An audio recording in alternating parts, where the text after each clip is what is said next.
మా తాత నాకు ఒక 5 ఎకరాల భూమి సంపాదించి ఇచ్చిపోయిండు. నాకేదో అవసరం పడి ఒక 1,00,000 ఎకరం చొప్పున ఓ పెద్ద మనిషికి 5 ఎకరాలు అమ్మిన. ఆ తర్వాత ఆ పెద్ద మనిషి లక్కు బాగుండి కొన్నాళ్ళకి ఆ భూమి పక్క నుంచే పెద్ద హైవే పోయింది. దాంతో ఇప్పుడు ఆ భూమి ₹1,00,00,000 ఎకరం బలుకుతుంది. అది ఆ పెద్ద మనిషి లక్కు. నేను చేసేది ఏం లేదు. మన టైం బాగాలేదు, మన కర్మ అని ఊకుంటాం. ఎవరిదైనా ఇంతే పరిస్థితి కదా. అంతే తప్పితే ఆ భూమికి దొంగ కాగితాలు క్రియేట్ చేసి ఇంకొకరికి అమ్మాలని చూస్తే చట్టం ఏం చేస్తుంది? ఆ పెద్ద మనిషి ఏం చేస్తాడు? ఊకోరు కదా. పోనీ నేను నీకు ₹1,00,000 ఎకరం అమ్మినా ఇప్పుడు అది ₹1,00,00,000 ఎకరం బలుకుతుంది. నీకు ₹1,00,000 ఎకరం అమ్మే భూమి ఇంకో చోట ఇస్తా, ఈ భూమిని నాకు వదిలిపెట్టిపో అంటే ఆ పెద్ద మనిషి వదిలిపెట్టిపోతాడా? చల్హట్ దొబ్బేయించి అంటాడు. ఇప్పుడు ఇదంతా ఎందుకు చెప్తున్నానంటే హైదరాబాద్లో ఇట్లాంటి కిరికిరే జరిగింది. ఇది ఇద్దరు మనుషుల మధ్య కాదు, 2 వ్యవస్థల మధ్య. ఒకటి గవర్నమెంట్, ఇంకొకటి స్టేట్ బ్యాంక్ ఆఫ్ ఇండియా. హైదరాబాద్లో రాయదుర్గం నాలెడ్జ్ సిటీ ఇప్పుడు అది మంచి డిమాండ్ ఉన్న ఏరియా. కానీ ఒక 15 ఏళ్ల కిందట అప్పుడప్పుడే డెవలప్ అవుతుంది. ఆ టైంలో స్టేట్ బ్యాంక్ ఆఫ్ ఇండియా అక్కడ ఒక 5.09 ఎకరాల భూమిని కొన్నది. దేనికోసం కొన్నదంటే ఫ్యూచర్ ఇన్వెస్ట్మెంట్ కోసం. అక్కడ ఒక కార్పొరేట్ స్థాయి బిల్డింగ్ కట్టి అక్కడి నుంచి బ్యాంకు కార్యకలాపాలు ఎట్లాగదంతా అభివృద్ధి చెందుతున్న ఏరియా కాబట్టి అక్కడి నుంచి బ్యాంకు కార్యకలాపాలు నడపాలనేది ఎస్బీఐ ఉద్దేశం. దానికోసం 2010లో 5.09 ఎకరాల భూమిని ₹13 కోట్ల కొన్నది. కానీ ఆ తర్వాత ఆ భూమిని పట్టించుకోలేదు, కొన్నది ఇడిచిపెట్టింది. ఆ భూమిలో ఒక కార్పొరేట్ కార్యాలయం కడదామనుకున్న ప్రసక్తి అక్కడితోటే ఆగిపోయింది. తర్వాత అక్కడ ఎట్లాంటి డెవలప్మెంట్ చేయలేదు ఎస్బీఐ. ఆటోమేటిక్గా 16 ఏళ్ళు గడిచిపోయినాయి. ఇప్పుడు ఆ భూమి ధరకి రెక్కలు వచ్చినాయి. భూమి కొనుక్కున్నోడు దాన్ని తర్వాత అమ్ముకుంటాడా, ఏదైనా డెవలప్మెంట్ చేసుకుంటాడా, ఇంకేదైనా చేసుకుంటాడా అనేది వాళ్ళ ఇష్టం. దాంట్లో అమ్మినోడికి ఇక తర్వాత ఎట్లాంటి సంబంధం ఉండదు ఆ భూమితోటి. కానీ ఇక్కడ గవర్నమెంట్ వేరే లెక్కలేసింది. ఆ భూమి ఖాళీగా ఉంది కదా, ఆ భూమిని మాకు ఇచ్చేసేయండి, 5.09 ఎకరాల భూమిని, మీకు అదే 5 ఎకరాల భూమిని ఇంకో కాడ చూపిస్తాం, ఇంత విలువైన భూమి మీకు ఎందుకు అని చెప్పి ఎస్బీఐలో కొద్దిమంది అధికారుల దగ్గర ప్రపోజల్ పెట్టింది. దానికి ఆ కింది స్థాయి అధికారులు ఎవరైతే ఉంటారో వాళ్ళు ఓకే ఏమన్నా ఆమ్యామ్యాలు వస్తాయేమో ట్రై చేద్దామన్నట్టు తలూపినట్టు చేసిర్రు. కానీ వాళ్ళ స్థాయిలో అది నిర్ణయం తీసుకునే విషయం కాదు.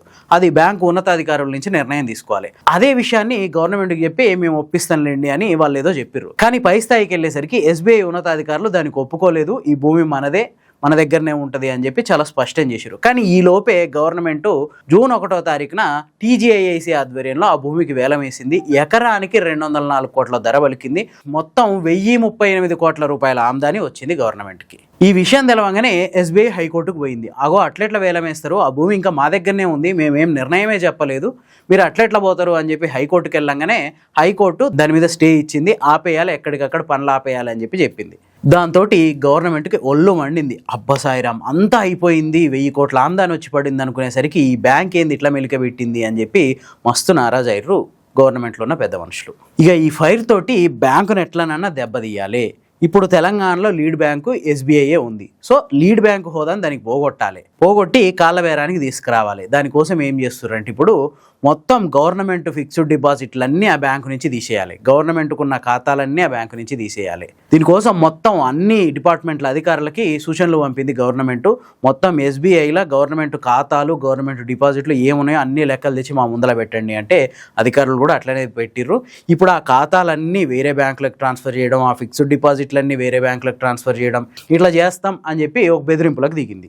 ఎస్బీఐ మామూలు బ్యాంక్ ఏం కాదు, భారతదేశ వ్యాప్తంగా చాలా మంచి పరపతున్న బ్యాంకు. అంతో ఇంతో కాస్త పర్ఫెక్ట్గా సేవలు అందిస్తున్న గవర్నమెంట్ బ్యాంకుల్లో ఎస్బీఐ ఒకటి. అంతేకాదు దేశ ఆర్థిక పరిస్థితిని నిర్ణయించే సత్తా ఆ బ్యాంకు చేతిలో ఉంది. ఒక్క తెలంగాణలోనే 1200 బ్రాంచులకు పైగా ఉన్నాయి ఎస్బీఐకి. దగ్గర ప్రతి సంవత్సరం 1000 నుంచి 12,000 కోట్ల ట్రాన్సాక్షన్లు ఓన్లీ గవర్నమెంటే చేస్తుంది. మొత్తం గవర్నమెంట్ ఉద్యోగుల జీతాల అకౌంట్లు, పెన్షనర్ల జీతాల అకౌంట్లు, గవర్నమెంట్ వేర్వేరు సంక్షేమ పథకాలు ఇస్తుంది కదా, వాటికి సంబంధించిన డబ్బులన్నీ ఎస్బీఐ ద్వారానే ప్రజలకు చేరే అకౌంట్లు చాలా ఉన్నాయి ఎస్బీఐ దగ్గర. ఇప్పుడు దీన్ని గనక ఇవన్నీ ఆపేస్తే బ్యాంకుకి నెల 10,000 నుంచి 12,000 కోట్ల ట్రాన్సాక్షన్లు ఆగిపోతాయి. దాంతో బ్యాంకు కాళ్ళబేరానికి వస్తుంది అని చెప్పి గవర్నమెంట్ ఆలోచిస్తుంది. అయితే ఇక్కడ పరిస్థితి మరో లెక్క ఉంది. ఇప్పుడు ఇవన్నీ ఆపేయడం వల్ల ఇబ్బందులు పడేది ప్రభుత్వ ఉద్యోగులు, ప్రభుత్వ పెన్షనర్లు, అంతేకాకుండా ప్రభుత్వ సంక్షేమ పథకాలు తీసుకునే లబ్ధిదారులు. వీళ్ళంతా ఇబ్బంది పడడానికి అవకాశం ఉంది. ఎందుకంటే ఖాతాలు మార్చడం అనేది మన పర్సనల్ అకౌంట్ మార్చుకున్నంత సింపుల్ కాదు. దగ్గర రాష్ట్ర వ్యాప్తంగా కొన్ని లక్షల అకౌంట్లు మార్చడం, ఆ సర్వర్లన్నీ గవర్నమెంట్ సర్వర్లకు లింక్ అయి ఉండడం, ఇవన్నీ వేరే బ్యాంకులకు ట్రాన్స్ఫర్లు కావడం, గవర్నమెంట్ సర్వర్లు మళ్ళీ కొత్త బ్యాంకులకు లింక్ కావడం, ఇదంతా క్లియర్ కావడానికి 2-3 నెలల టైం పట్టే అవకాశం ఉంది. ఇదంతా క్లియర్ అయ్యేసరికి జనాల్లో తీవ్రమైన అసంతృప్తి నెలకొనే అవకాశం ఉంది. జనాలు ఇబ్బంది పడే అవకాశం కూడా ఉంది. ఇప్పటికే 4,000 రూపాయలకు పెన్షన్ పెంచుతామని చెప్పి అదే 2,000 రూపాయల పెన్షన్ కొనసాగిస్తుంది గవర్నమెంట్. ఇంకో దిక్కు ఇట్లాంటి కిరికిర్లు పెడితే జనాల్లో ఎంత వ్యతిరేకత వస్తుందో అర్థం చేసుకోవచ్చు. ఇది మొత్తం రాష్ట్ర వ్యాప్తంగా ఉన్న చెల్లింపుల వ్యవస్థ మీద చాలా గట్టి ఎఫెక్ట్ చూపిస్తుంది. అంతేకాదు లీడ్ బ్యాంక్ హోదా అనేది గవర్నమెంట్ ఇచ్చేది కాదు, ఆ హోదా ఇచ్చేది ఆర్బీఐ ఆ బ్యాంకుకున్న నెట్వర్క్, ఆ బ్యాంకుకున్న బ్రాంచెస్, అట్లాగే ఆ బ్యాంకుకున్న సామర్థ్యం ఎంతవరకు ప్రజలకు సేవలు అందించగలుగుద్ది అనే సామర్థ్యాన్ని బట్టి ఆర్బీఐ నిర్ణయిస్తుంది ఏ బ్యాంకు ఆ పలానా రాష్ట్రానికి లీడ్ బ్యాంక్గా ఉండాలి అనేది. అంతే తప్ప గవర్నమెంట్ ఏదో చేద్దాం అనుకోగానే ఎస్బీఐకి ఉన్న లీడ్ బ్యాంక్ హోదా రద్దు కాదు. అంతేకాదు ఈ దేశంలో కాస్త అంతో ఇంతో లేట్ అయినా, సేవల్లో కాస్త ఆలస్యమైనా నమ్మకంగా పనిచేసే బ్యాంకింగ్ వ్యవస్థల్లో ఎస్బీఐ ఒకటి. ఇట్లాంటి వ్యవస్థని అనవసరంగా గోక్కోవడం అవసరమా? ఇప్పుడు అసలు ఇది ఒక ప్రజాప్రభుత్వం చేసే పనేనా? ఒకసారి ఒకరికి అమ్మిన భూమిని ఇంకొకరికి అమ్మడం పెద్ద నేరం. నార్మల్గా ఒక పర్సనల్గా ఒక వ్యక్తి ఇట్లాంటి పని చేస్తే ఆ వ్యక్తి మీద క్రిమినల్ కేసులు పెడతారు. మరి ప్రభుత్వమే ఆ పని చేస్తే ఎవరికి చెప్పుకోవాలి? పైగా ఈ దేశ ఆర్థిక వ్యవస్థకి వెన్నెముక లాంటి బ్యాంకుని బెదిరించే స్థాయికి దిగజారడం అంటే ఇది దేనికి సంకేతం? దీన్నే అనుకుంటా వినాశకాలే విపరీత బుద్ధి అనేది. ఈ అనాలిసిస్ కనుక మీకు నచ్చినట్లయితే లైక్ చేయండి, షేర్ చేయండి. ఇలాంటి మరిన్ని మంచి కథనాల కోసం ది ఫోర్త్ ఎస్టేట్ ఛానల్ని సబ్స్క్రైబ్ చేసుకోండి.